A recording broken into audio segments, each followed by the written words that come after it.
We are live, 3:30 p.m. Mountain Time. It is Orange and Blue today. Cecil, Lammey, Andrew Mason, talking Denver Broncos with you. And Mace, good to be back home from the owners' meetings, I'd assume. Yes?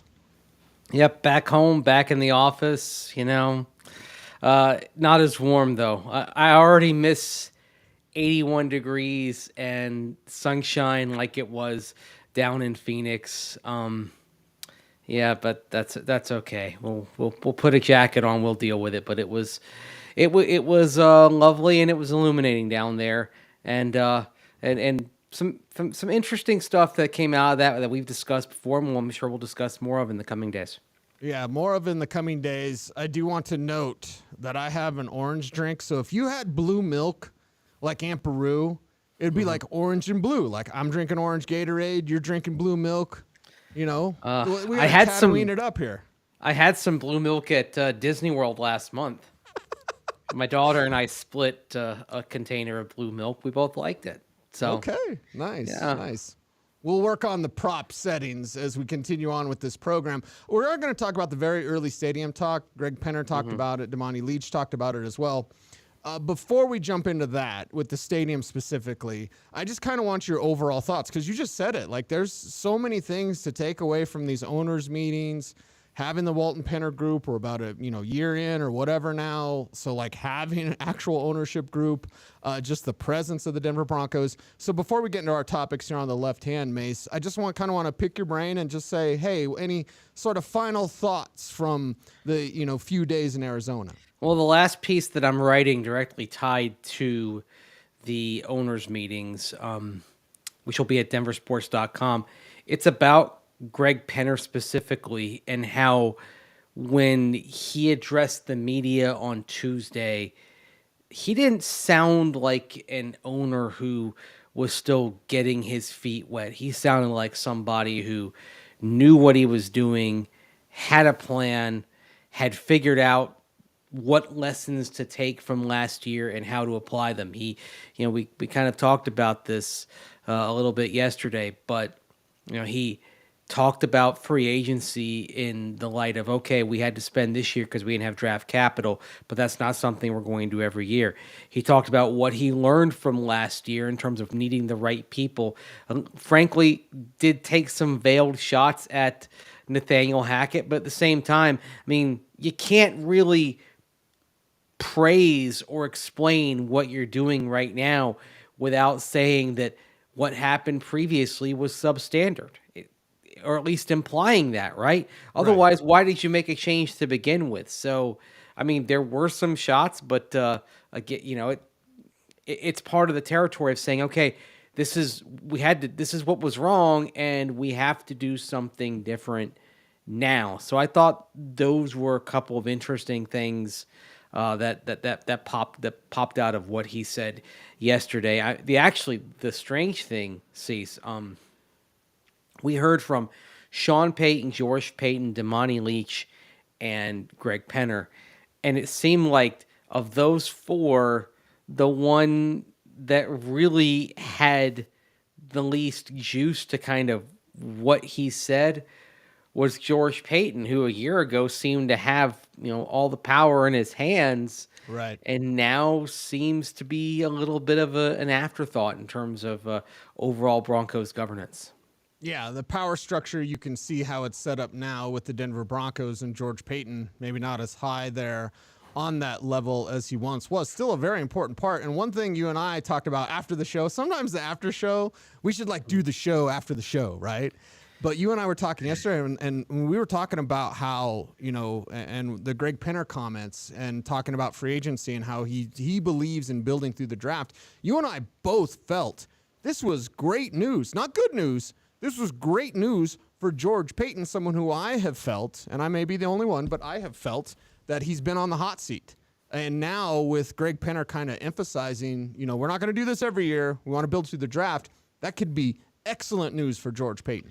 It could, as long as he's the one that's actually going to execute that plan, and that's what we're going to almost certainly find out here in the coming weeks and months if he's going to be doing that, because The other thing, when Greg Penner talks about the right people, he's talking, about the coaches. I mean, you can kind of put that together to say, okay, it's about being willing to give that much for Sean Payton, but does some of that come down to also some of the players as well? And we know that the players are, have been chosen by George Payton the last couple of years.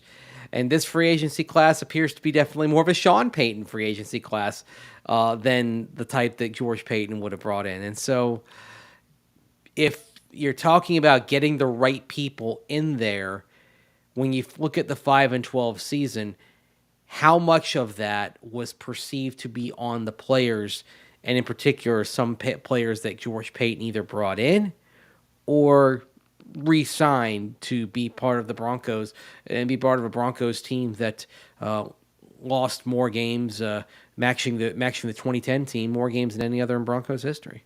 Yeah, and I think, and maybe I'm just spitballing here, Mace, so let's chop it up a little bit. Like, honestly, if you're George Payton, the most important part of the draft for you is day 3, because Sean Payton, I feel a little bit, and I don't want to scare viewers or listeners, but I feel a little bit like it was with John Elway, where John Elway would, top couple of rounds, he's dialed in, whatever, maybe those later rounds, he's relying more on his scouts, more on Matt Russell, etc. I think this is a situation where Sean Payton's going to know the rock stars. We talked about Marcus Davenport, right? UTSA.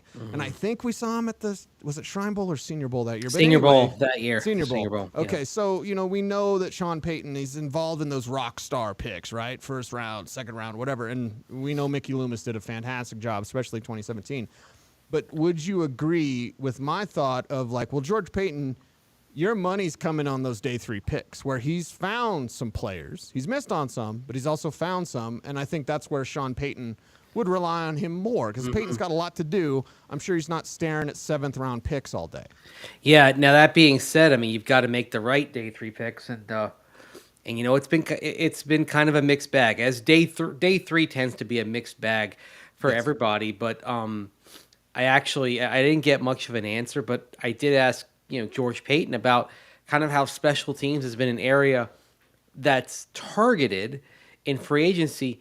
And yet the thing is, you look at the last couple of years, day 3, George Payton has said was about special teams, wanting guys who could contribute on that phase. And that was a priority. And yet you found yourself by the end of last year in yet another special teams disaster. Some of it was coaching, but I think personnel had something to do with it as well. Now, that being said, injuries played a role, and when you have a lot of injuries on a team, it ends up taking a toll on special teams. But clearly the Broncos haven't found all the right guys in that phase either, and ultimately that's part of what falls on George Payton as well. So he's kind of in an interesting spot here right now. Personally, I would be inclined to ride with him for the future, but this is a completely altered landscape that he's operating at this point. Right, and we'll see what happens there. Now, to get to one of your latest at denversports.com is about the, quote, very early stadium talk, and you put it in your piece about how many times Greg Penner was like, it's early, it's very early. I think we're early. So guess what, everybody? We're early. But the stadium talk does seem to, I'm not going to say dominate the headlines, Mace, but certainly for fans, they want to know. And there's so many opinions. I mean, you want to talk about a hot button issue for Broncos country, as I learn how to speak English, hot button issue for Broncos country. It's talk about where that damn stadium's going to be. Right. And the thing is, you're doing these surveys like Damani Leach said. He loves doing surveys. And there have been multiple ones put out over the last few months talking about game day experience, talking about the stadium, talking about, of course, the uniforms, which he addressed yesterday a little bit. The thing is, you do this survey and you can figure out what people think by and large, but you're not going to make everybody happy with what goes on, because for everybody who's fine with taking the stadium out to the suburbs, there's going to be somebody who says, no, I'd rather it stay in the urban core somewhere close to downtown. Contrary to popular belief, in Power Field at Mile High is not downtown. Okay, it's not in the downtown neighborhood. It's on, that there's an interstate. There, I mean, it's more Sunnyside than downtown or even Auraria. So that's kind of me being anal retentive about how we define that. But it's still very much in the urban core. It's easily accessible from public transit. You're going to lose that if you go to some spots that are outside of the urban core. Now, you can be on public transit lines, rail lines in particular, if you build in the right spot, but then there are plenty of spots that they could build that don't have that. So I think that's where, when you're taking this survey, you'd like to know, and you can maybe get a consensus, but no matter what you do, you're going to tick off some people, and you just have to. And that's where sometimes, and I think James Merrillat made the point about this on denversports.com, that sometimes that's where maybe it's not a good thing to do a survey. I think it is, because I still think that you want as much information as possible. Right. And so I don't think it hurts you to put this out and get feedback. But at the same time, I expect that there will be some choices made that aren't going to sit well with some sizable swaths of the fan base. That's okay, but you're just not going to make everyone happy with what they do. Nate Albert says, if you build it, they will come. And that is one thing I will say, and I think you kind of make a good point there, Nate.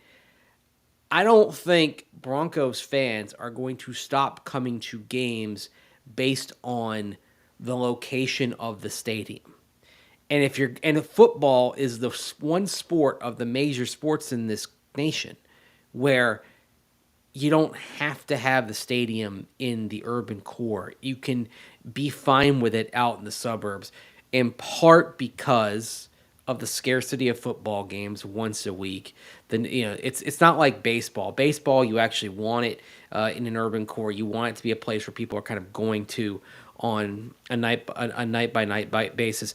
Buffalo Stadium is out in Orchard Park, which, we're not even talking about a suburb that's like Littleton, right? Or have you ever been to Orchard Park? Have you ever seen the Bills Stadium, Cecil? No, I haven't. I was thinking more of the Cowboys Stadium, which isn't in Dallas. It's in Arlington, but it's in a very urbanized area because it's surrounded by strip malls and all of that. It's in the middle of stuff. You drive to Buffalo, and you drive to Orchard Park. You drive south of the city, and it feels like you're driving out to the country. It's actually pretty wild.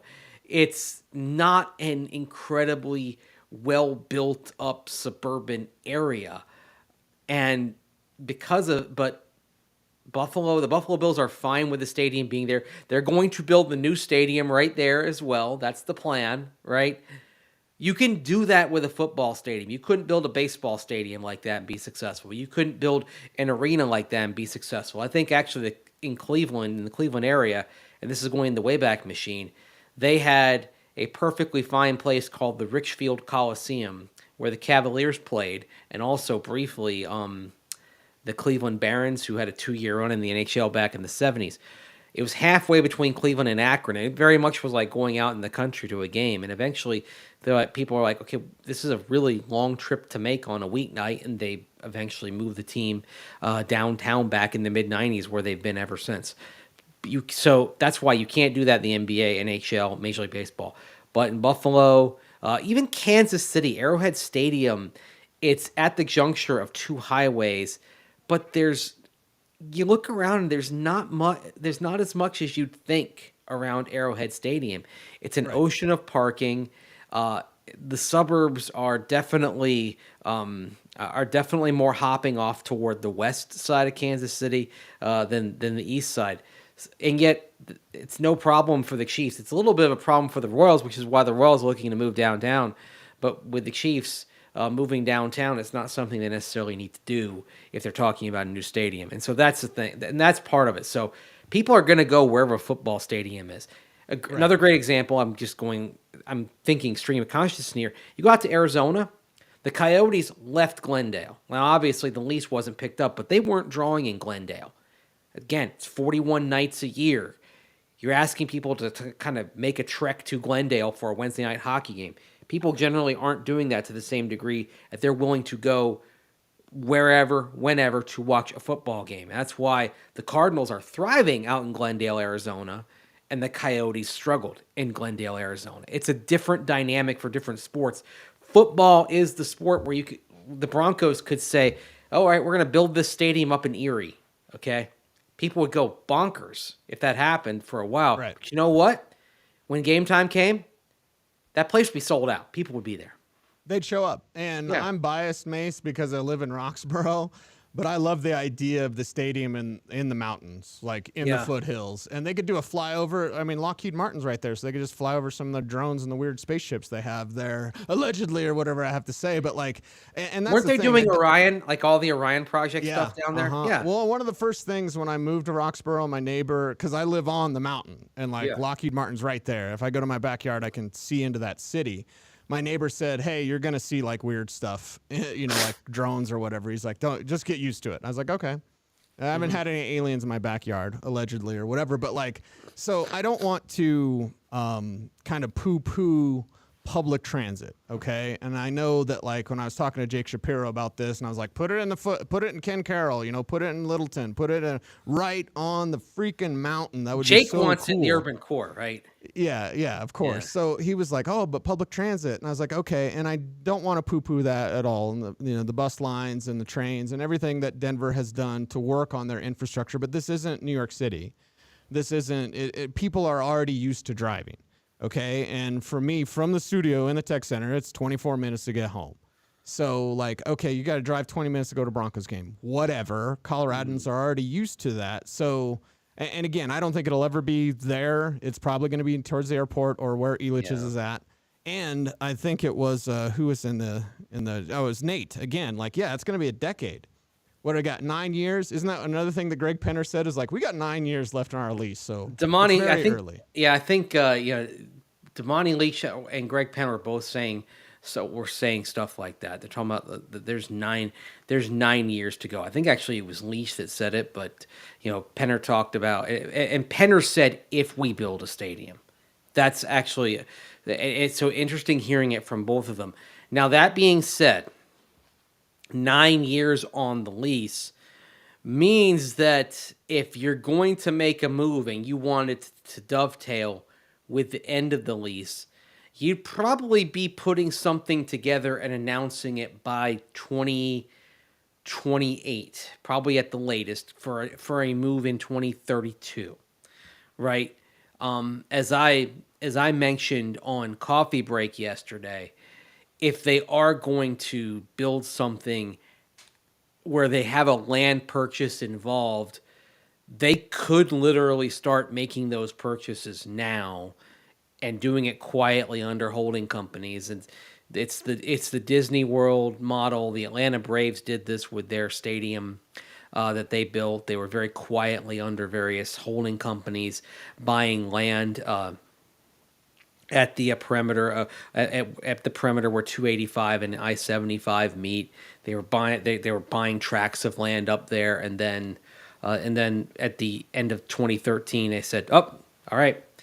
In 4 years, we're going to be in a new stadium. That's it, and that's it. We're done." And it kind of took everybody off guard. So, like I was saying, pay attention. Maybe we have some hawks. Like Jake Shapiro is great at kind of monitoring that kind of thing. Kind of be watching maybe some real estate transactions because those are publicly available. And if we start seeing some groups that maybe with names we don't recognize buying some tracts of land, we might be able to put something together in terms of what the Broncos plan is, because it is highly doubtful that if they want to do something big, that it's going to happen in the snap of a finger where they say, "Okay, we just bought a bunch of land and we're going to build Bronco land out here toward the airport, or Bronco land toward Ken Carroll, or Bronco land down by Racegate." It's going to be something that probably comes together over years. And that's the other thing. They've got time. Right now, by touring stadiums as they did last year, and they'll probably do some more touring this year, I imagine, you're figuring out, okay, I like that, I don't like that, I like that. Ooh, that's an interesting idea. What can we do with that? And it was something that both Damani Leach and Greg Penner talked about, saying, hey, some days we'll be like, we're in love with this idea, and then the next day we'll meet and we're in love with a different idea. So so part of this is figuring out what they want. And the other thing is, with 9 years to go, and if they get a new stadium and they play out the lease at Empower Field at Mile High, we're probably looking at least 6 years before they put shovels in the ground, right? Maybe a little more than that. They've got time to see things. I mean, I imagine there'll be at least another stadium or two that opens up from which they may draw let's talk even about more that ideas. stadium tour, Mace, because it was, again, in your piece at denversports.com about them making the tour to the modern stadiums. We do have people in the chat room, Alessandro, saying, like, what's wrong with the stadium where it is? Others in here kind of saying, like, hey, it's perfect where it's at. You just put a retractable roof, whatever. Why move it? There's a lot of people supporting just keeping it where it's at. But I will say this, having been at some of the newer stadiums, you have been to the newer stadiums, and I mean this is no disrespect whatsoever. My opinion, I think the Broncos have like a bottom 12 stadium in the league, and put them at 20 or whatever to be nice. But like, you look at the new stadiums, you even look at what Miami did with Hard Rock Stadium and how they refurbished that. Like, you look at the new technology, the new stadiums, it's more than, what did Damani Leach say? Like, more bathrooms and wider concourses. Wider concourses, yeah. Right? I thought I would open the show that way. We're going to talk about more bathrooms and wider concourses, but like, it's more than that. Atlanta, top of the line. Minnesota, top of the line. I appreciate what Houston's already done. Their stadium's a little bit older, but still, like, if you go to a new stadium, you can speak on LA Stadium. Like, you just know the difference. And it's no disrespect to Mile High and Power Field and all that, but like, no, the Broncos Stadium's pretty outdated in just 20 years. And I'll tell you what, there are some older stadiums that have been renovated and just tweaked a bit that are even better. Like, I'll give you an example. Carolina Stadium was finished 5 years before Denver's, and there's been some talk about eventually moving on from that. But that stadium is aging much better than Empower Field at Mile High is. I mean, I was noticing just how wide the concourses are, and they've always been wider concourses. There are some things that were done at Empower Field at Mile High that I think may limit what they can do, especially when you're talking about the concourses and you're talking about the bathrooms. I know someone in the chat mentioned a retractable roof, put it on the stadium, the current stadium, and be done. Well, here's the thing. If you do that, you are probably building a separate structure outside of the stadium and then basically putting a big kind of carport over it, but then enclosing it. Think of sort of how they did SoFi, except that isn't retractable. And the question then becomes, okay, is it worth doing this, having some kind of roof structure built over the stadium, with the stadium within, at that point, being 30 years old? Is that going to be something where they say, okay, we're satisfied with this and this can be our home for the next 30 years? Because anything they're thinking about, you're thinking 30 to 40 years, right? And I think they will probably find in the end that the more, believe it or not, the more cost-effective move, because you also have to factor in the older a stadium gets, the more you have to spend on maintenance and the more that costs as well. That the more believe it or not, it sounds crazy, the more cost-effective move may well be to start anew with a new stadium. And then it's, okay, do we do it downtown or we do it somewhere else? Or not downtown. I kind of went on that right earlier. Do we do it in the city, in the urban center, or do we do it somewhere else? Okay, that's then the next question. And then that's where we're talking about all the development around there. The Broncos have the right to develop the land south of the stadium, but is that enough? Does that allow this ownership group to achieve all the goals it will have in terms of creating a 365-day-a-year destination for the Denver Broncos and everything else that's ancillary to it? I mean, one of the things that with the Braves development, one of the things that works really well is they've got a heck of a lot of apartments there. And apartments, people are paying leases. That's another income stream.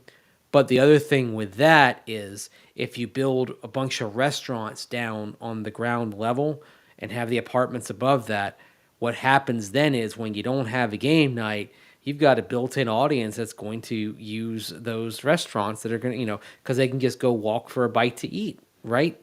And like, I know this, like when you had the pandemic and everything kind of shut down, one of the things that kept a lot of those restaurants down in Atlanta from going under at the complex was the fact that you had thousands of people living in the apartments right there, and they were still going down and doing takeout and getting a bite to eat, and then going back to their places when everything was closed, up, and you could only do takeaway.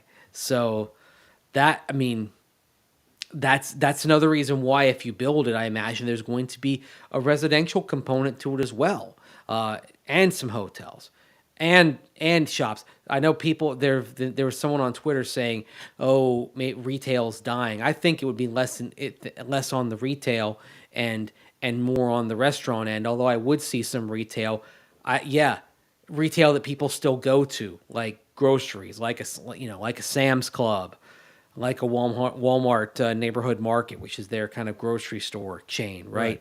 All this is all stuff that I see being a part of a complex that they would want to develop that would draw people in 365 days a year. Build a good team first. Well, that's Steve what they're says doing that in the chat room. They're trying to, right there, because they're talking about the stadium being the long-term thing. The things that are in the shorter term are get the team fixed, right? Get that right on the field.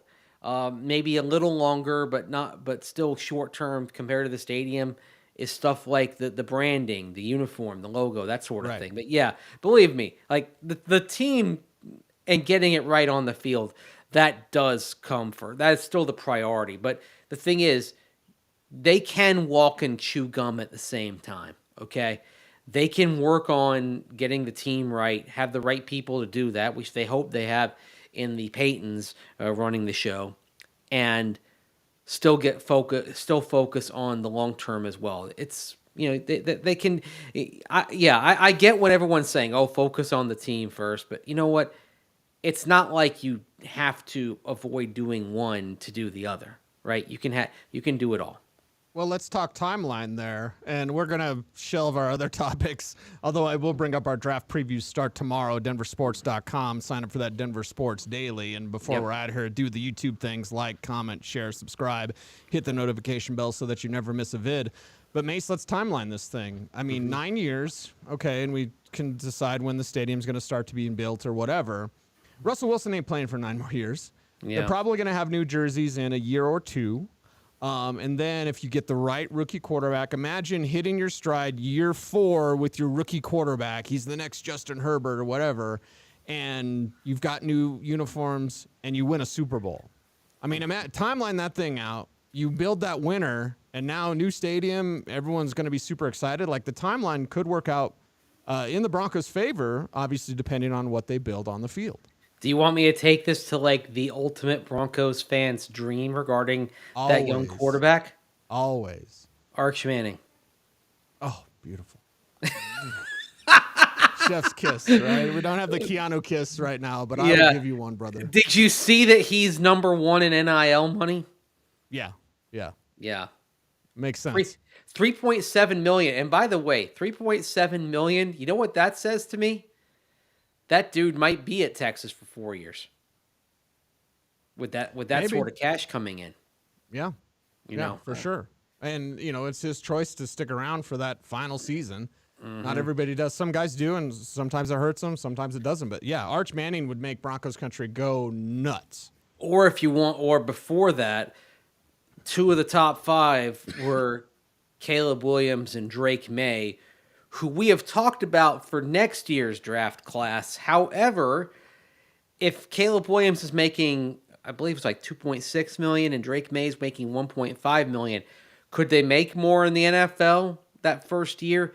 Yeah, but if they like the situation that they're in, these NIL numbers could be enough to where some of these potential draft prospects say, hey, you know what? It's going well. I'm going to come back for another year, right? Right. and at that level, not for many, but when we're talking about 7-figure NIL deals, the kind that were put up that include obviously a couple of CU buffs, the prime effect there, it's a potential game changer in terms of how we look at some draft prospects, specifically at the quarterback position, and whether they come out when we expect them to or choose to wait. Okay. He is Andrew Mason. You follow him on Twitter at Mace Denver. And again, draft previews starting tomorrow, Yep. denversports.com. And we are, hitting We're it tag from both teaming. angles. Yeah, we're tag teaming, double teaming, whatever you want to say. We're hitting it from both angles because you've got Mace with the sleepers and the Broncos fits. You've got me with the class overlook at each position by a position. It's one of our best features. We're doing it up big time. The best information on the Denver Broncos, on the National Football League, can be found at one spot, denversports.com. Make sure to bookmark us. And again, do all those YouTube things. He's Mace. I'm Cecil. We appreciate you all for watching. Until next time, be safe, be kind, know that you are appreciated. Stay tuned, and as always, please stay frosty.